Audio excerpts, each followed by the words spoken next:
siempre lo decimos, hablamos del campo como si fuese todo lo mismo. Y claro que no es lo mismo, por supuesto.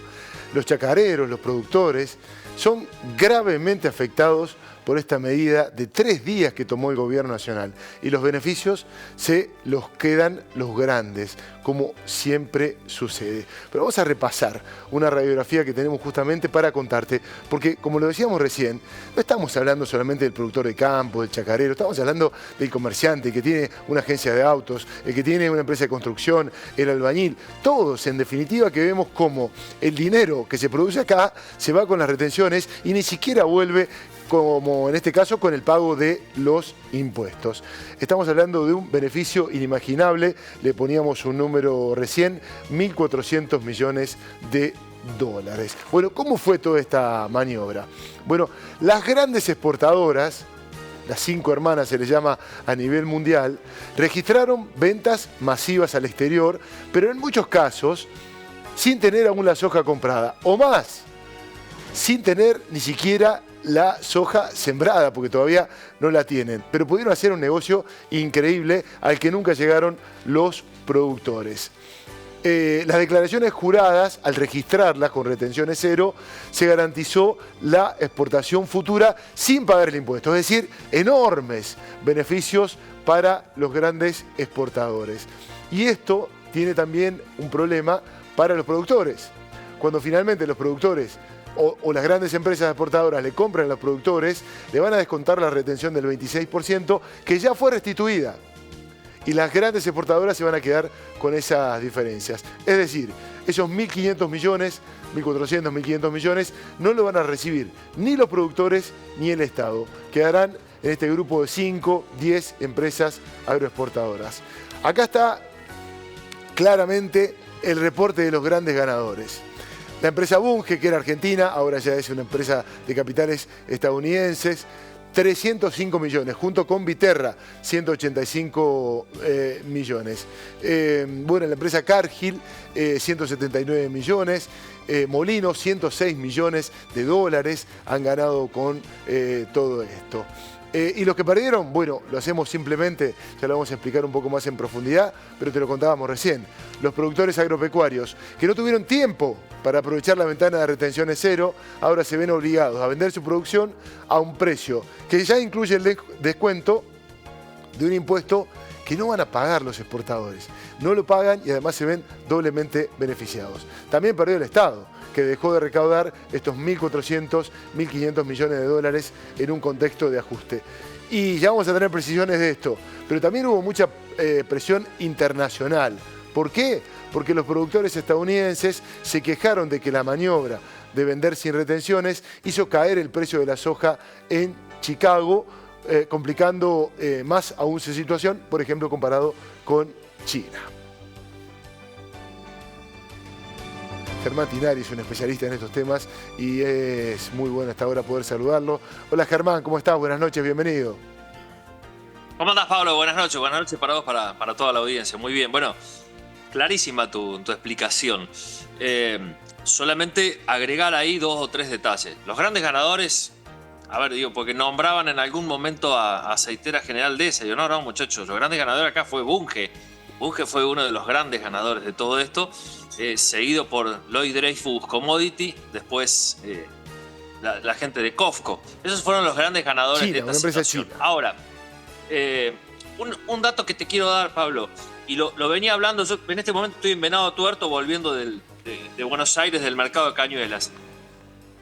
En este dato es que los productores agropecuarios, es decir, ¿la vieron pasar? Sí, la vieron pasar y solamente pudieron vender productores agropecuarios en grano físico 1.600 millones de dólares. Es decir, que el resto sí fueron las declaraciones juradas de venta al exterior, las DJBE, que quizás van a haber algunas con la campaña 2024 y otras con la 2025-26. Es decir, hay muchos compromisos a mayo del año que viene. Es decir, ¿cómo? Sí, porque los contratos que hicieron los exportadores argentinos con vamos a suponer un comprador de China, son contratos abiertos a 360 días. Entonces esto le permite a los exportadores liquidar soja que ni siquiera se sembró todavía. Claro. Soja que recién la van a entregar en mayo o las pueden entregar hasta septiembre del año que viene porque son contratos a 360 días.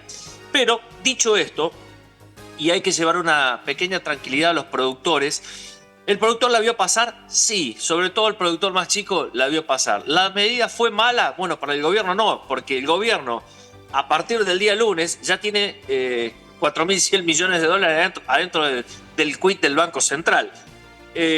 Para los productores fue malo en parte. ¿Por qué en parte? Porque solamente algunos pudieron aprovechar y son estos 1.600 millones de dólares que sí o sí se vendieron. Ahora, ¿qué va a pasar con el productor? ¿Le van a pagar los 390 dólares que se pagaban sin retención? No. Le van a empezar a pagar con retenciones del 26%. Ahora, ¿qué va a pasar con el exportador del acopio? Que es lo que me explicaban dos reconocidos economistas de Argentina. Me decían que los exportadores ahora sí tienen un flujo más de fondo para salir a competir con precios un poco más arriba. ¿Van a pagar los 390? No, olvídate. La cosa me dice van a andar en 340, muy distante a lo que eran los 390. Pero claro, coyunturalmente al gobierno esta medida le sirvió, sí, obvio, le sirvió para calmar toda esta situación. Solamente muy pocos productores, reitero, muy pocos productores pudieron poder aprovechar la situación, algunos comprando insumos para el año que viene, otros comprando insumos para esta campaña, y el que la pensó un día, pasó el tren, pero pasó el tren para los exportadores, no para ese productor, Pablo. Bueno, vamos a escuchar a Marcos Pereda, vicepresidente de la Sociedad Rural Argentina, y después te pregunto, claro, porque vos siempre tenés una mirada crítica respecto de cierta dirigencia a la que le cuesta reclamar por distintas situaciones que se dan en el marco de, bueno, lo que llamamos el campo. Lo escuchamos a Pereda. Este día para hacer una... Mi predicción, la verdad que me quedé corto. Yo decía, esto, a ver, es una medida muy brutal para el productor. Darle 25% de un día para el otro, y bueno, se acabó rápido. El tema es la distribución del beneficio, digamos, ¿no? Porque ¿por qué? Evidentemente, y porque al generar un efecto embudo tan grande, donde la sobreoferta que genera es mucho más de la que puede absorber la demanda, el precio cae.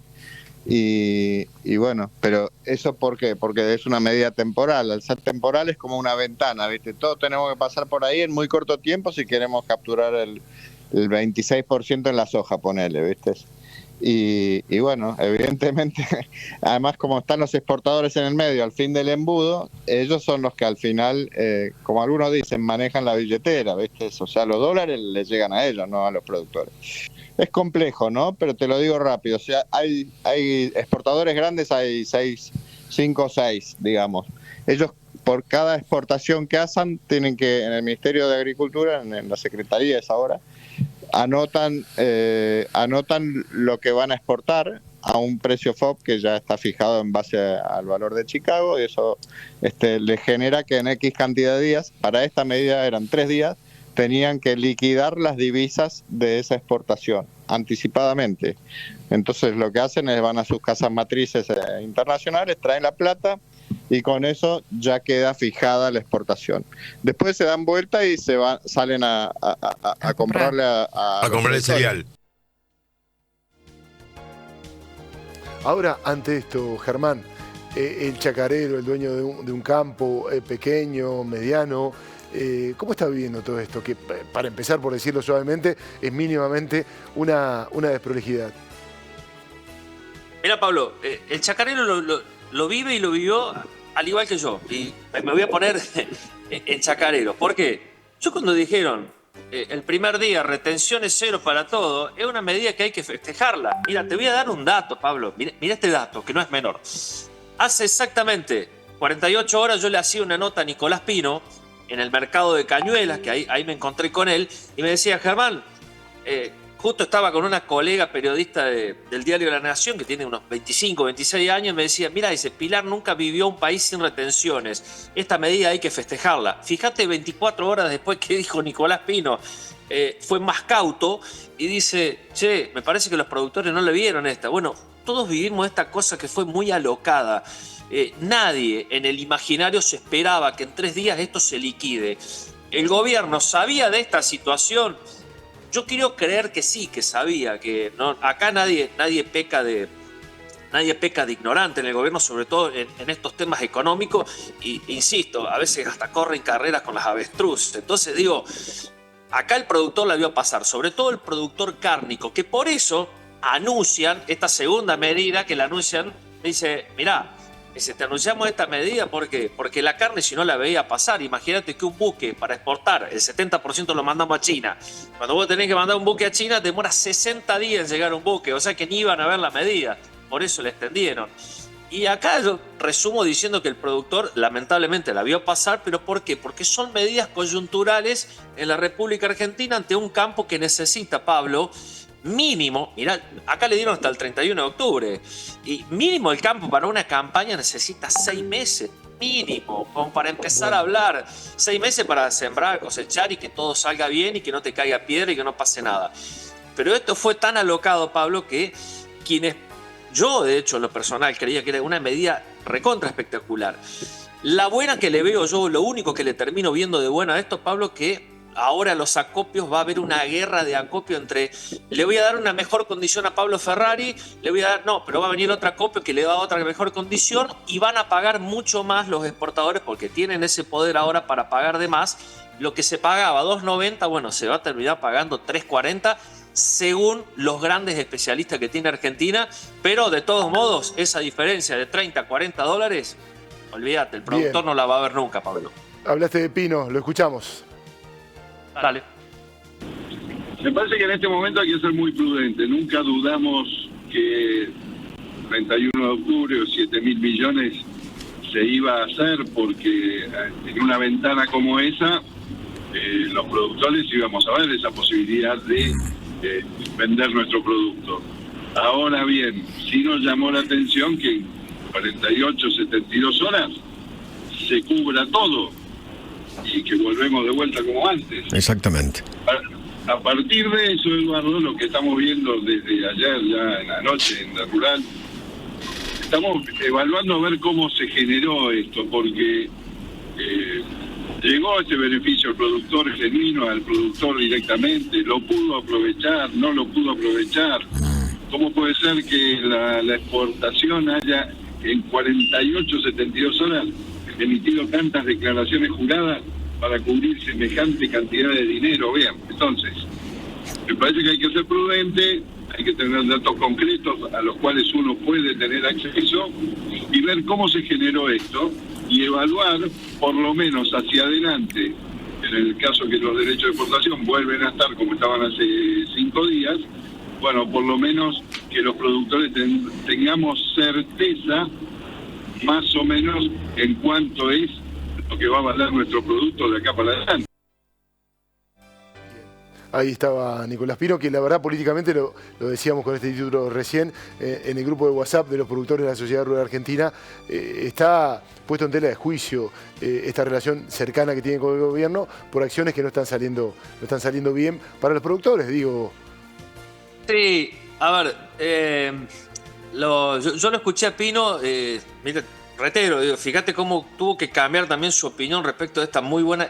La medida sigue siendo buena, Pablo. A ver, no es toda tan desastrosa tampoco, pero siempre son los productores los que no logran captar un beneficio de cada política que hace un gobierno cortoplacista. No solamente esta, ¿no? No solamente este gobierno cortoplacista, sino la cantidad de otros gobiernos que le han dado medidas que nunca terminan agarrándole a los productores y siempre están los exportadores al medio, que son los que tienen la billetera permanente.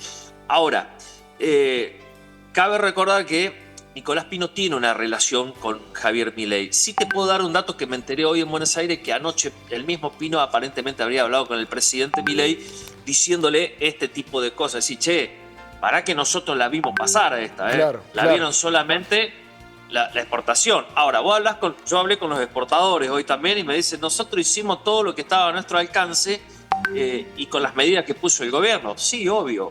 El más beneficiado de todo esto, ni siquiera los exportadores, Pablo, el más beneficiado de todo esto es el gobierno que con esto logra calmar, vamos a ponerlo entre comillas, una corridita de dólares que complicaba no solamente al gobierno, sino al país. Y con esto logra calmar más los anuncios de Estados Unidos, sí. Te logran calmar las aguas. Germán, te dejamos seguir viaje a Río Cuarto. Buen regreso a casa.